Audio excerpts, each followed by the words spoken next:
Good morning, students. This is Mr. Yetman speaking from Beyond the Camera. Today we're going to do one of the last lessons that we're learning this year. We're skipping out of chapter 8 and into chapter 4.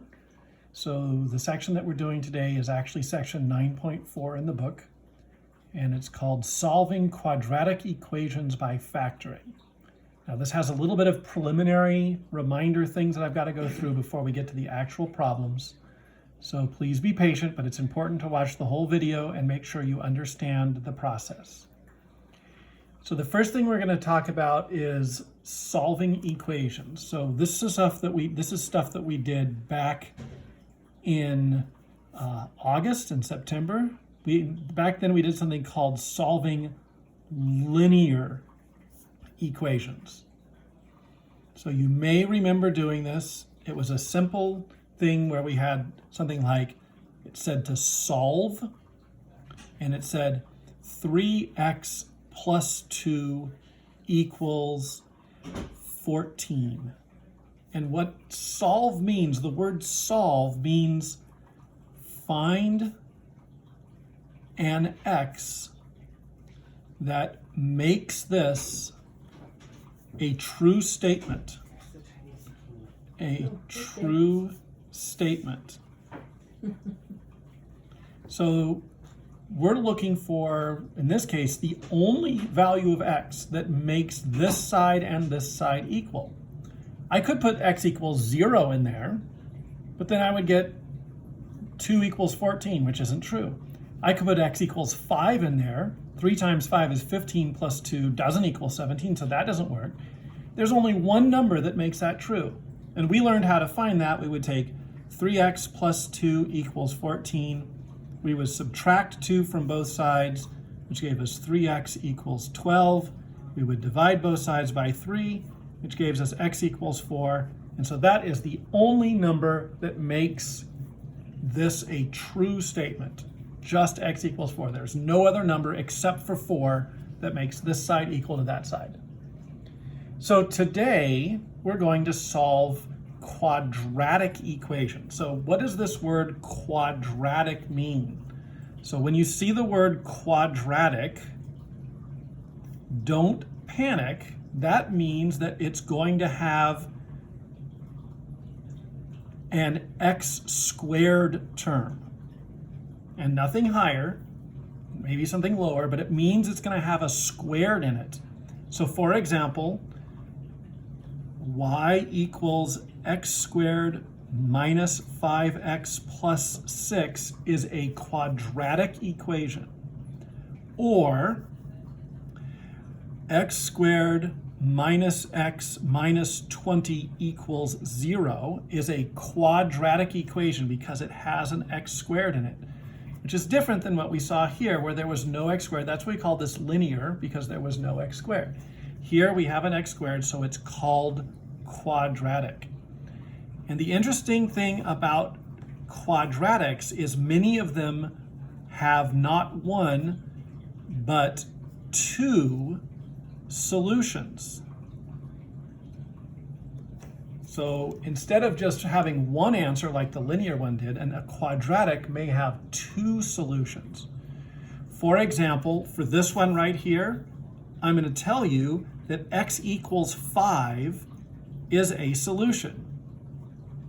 Let's see how it works. If I put a 5 in for x,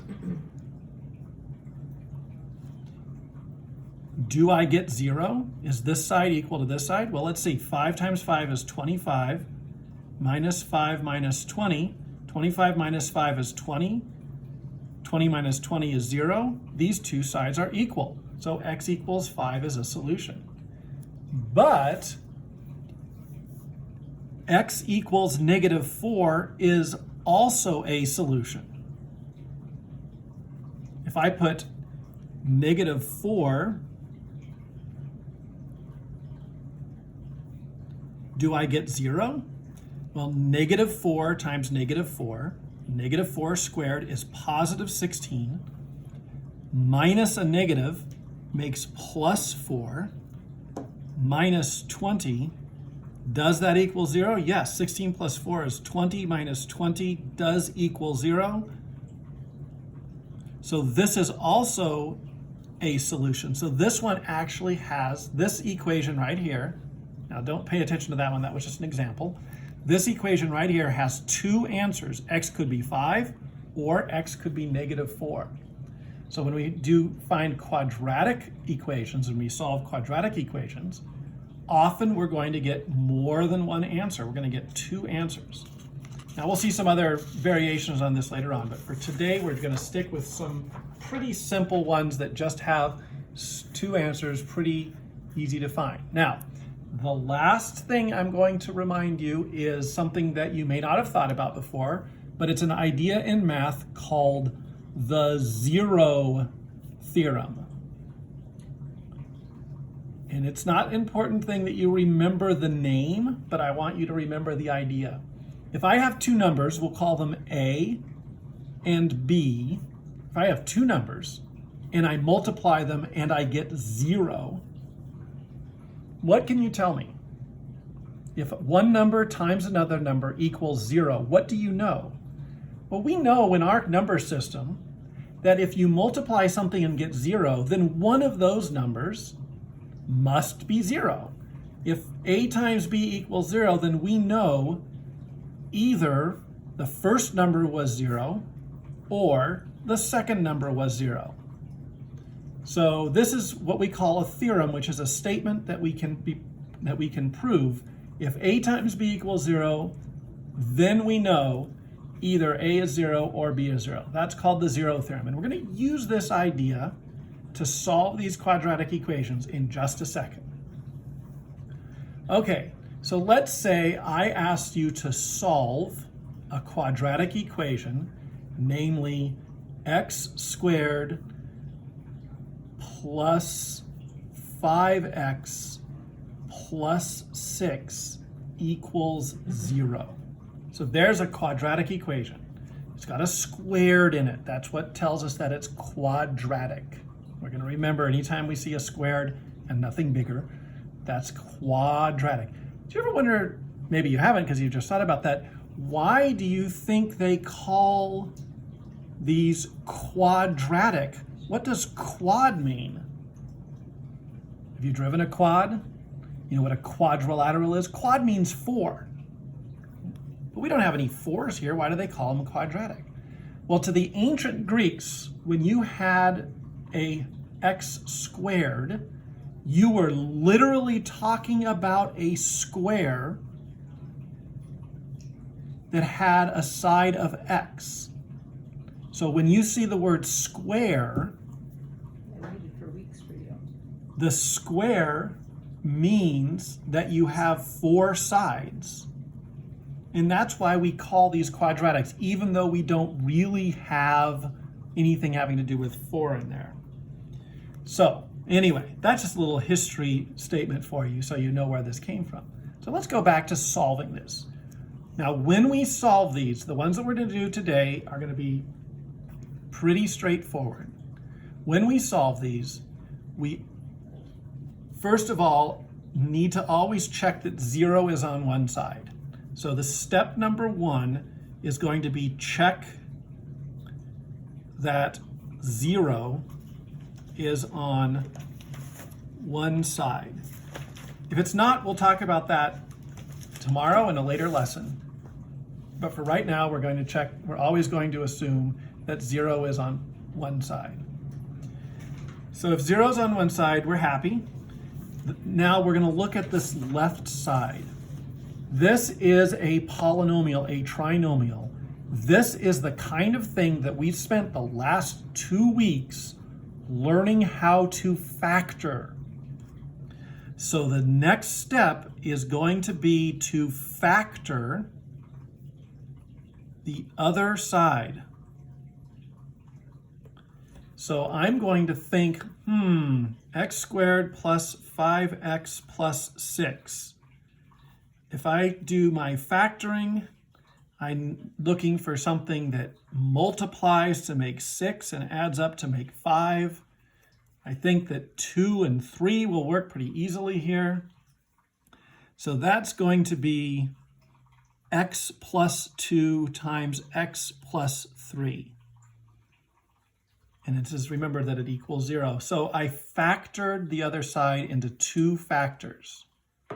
Now I want you to think about what I just wrote here. I said, hey, this thing times this thing equals 0. Now, we just talked about what happens if you multiply 2 things and you get 0. Remember my 0 theorem up here? If I multiply one thing times another thing and get 0, what does that tell us? It tells us either the first thing or the second thing must be equal to 0. Therefore, that tells me either x plus 2 must equal 0 or x plus 3 must equal 0. Because the only way that this thing times that thing equals 0 is if one of the 2 things is 0. So either the first thing is 0 or the second thing is 0. So now all I have to do is solve for x. I can subtract 2 from both sides here, which gives me x equals -2. There's my first answer. On this other one, I can subtract 3 from both sides. That gives me x equals -3. That's my second answer. So the last step of my solution is to set each factor equal to 0 and solve. So I do 3 steps to solve these. I make sure that 0 is on one side. I factor the other side, and then I set each factor equal to 0 and solve. So I made sure 0 is on one side. I factored it, then I set the first factor equal to 0 and solved, and the second factor equal to 0 and solved. This is the process that we use to solve quadratic equations, at least the ones that we're going to deal with right now. So let's take a look at another example. And I'm going to leave this list of things to do, of the steps, right here at the top.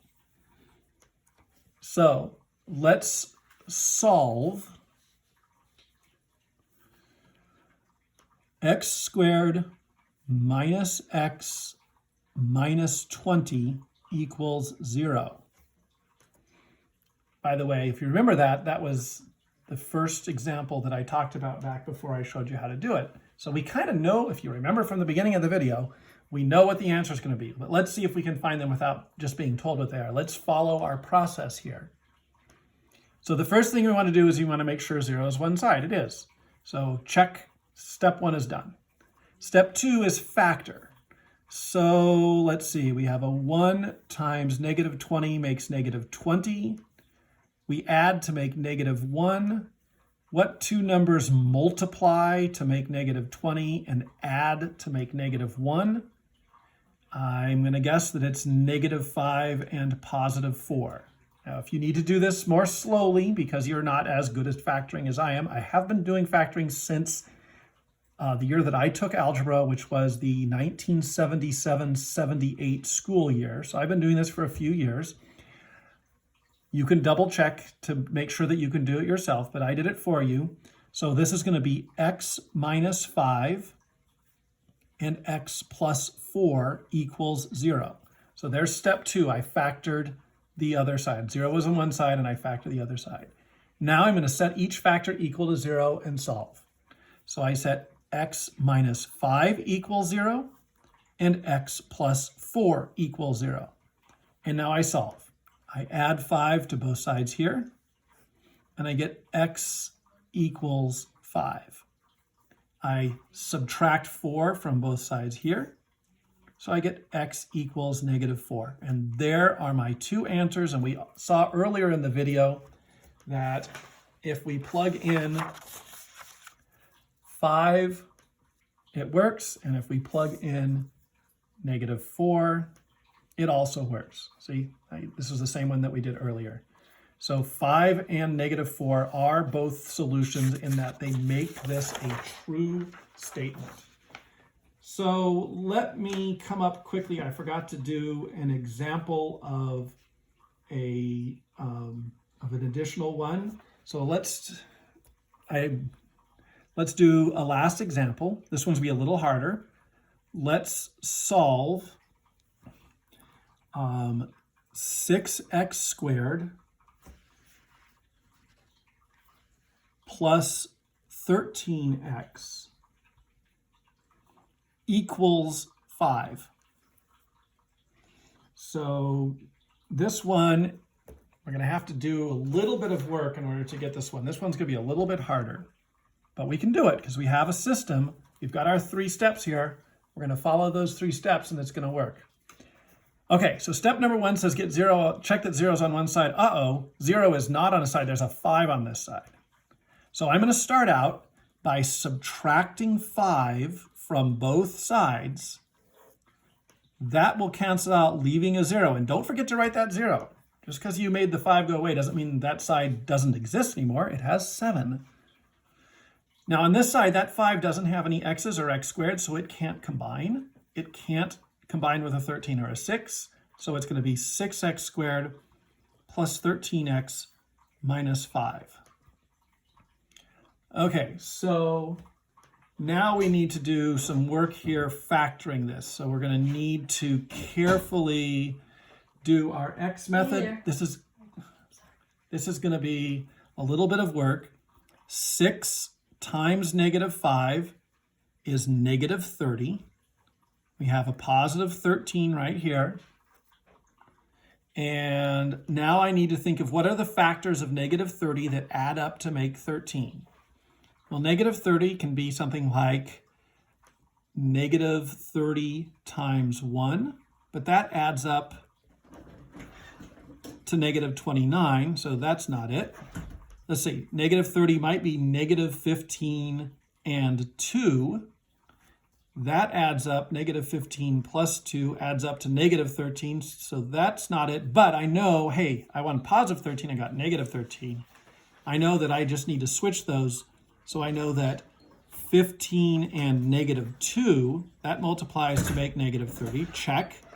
And 15 plus negative 2 adds up to make 13. Aha, there we go.